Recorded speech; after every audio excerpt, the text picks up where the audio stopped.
आप एक sports person है, आप एक पॉलिटिशियन है और बीजेपी जो कि दुनिया की सबसे बड़ी पार्टी है उसको आप रिप्रेजेंट कर रहे हैं और आप एक एडवोकेट भी हैं।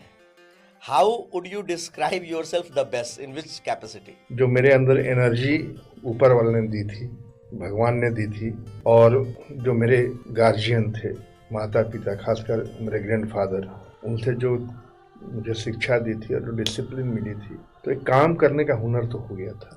जी सर। थोड़ा गॉडफादर कोई नहीं मिला था तो इतने डाइवर्सिफिकेशन हुए। हाँ हाँ। होता क्या है कि अगर कोई गॉडफादर हो तो वो बताता है कि एक लाइन पर चलें। तो मैं गांव में रहता था, सुदूर मेरा गांव था, वो भी उस पहले तो गया डिस्ट्रिक्ट थी, उसका जहानाबाद अरवल लारी एक गांव पड़ता है। हाँ हाँ। वहाँ में रहते थे, मेरे बाबा थे, बाबा के साथ ही मैं रहा करता था। मेरे पिताजी नौकरी में बाहर रहते थे तो मैं गांव में रहता था, गांव में पढ़ता था, खूब खेलता था। मेरे गांव में एक बहुत बड़ा गढ़ है, जैसे पटना का जो गांधी मैदान है, हाँ, इतना हाँ, बड़ा हाँ, एक हाँ, मैदान हाँ, है। तो खेलने का असीम अवसर था, तो मैं बिल्कुल दौड़ता था, मैंने इस रूप में दौड़ता था, मेरी डिसिप्लिन। लेकिन घर में चूंकि अनुशासन था तो बहुत दौड़ना, खेलना, कूदना के साथ डंडा भी चलता था कि पढ़ाई करनी है। हाँ हाँ।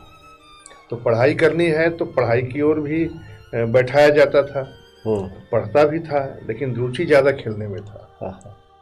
लेकिन उस समय सबसे बड़ी चीज़ होती थी कि शादी एक कम एज में हो जाती थी।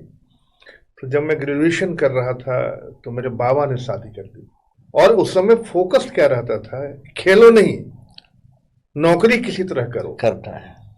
तो हमारे यहाँ इतना अब तो आप देख रहे हैं अविनाशी की इतना मल्टी ये नौकरियां हैं, इतनी फील्ड खुल गई है। अब यही देखिए, इलेक्ट्रॉनिक्स हो गया, कम्युनिकेशन हो गया, अदर फील्ड इतने आ गए हैं सब में।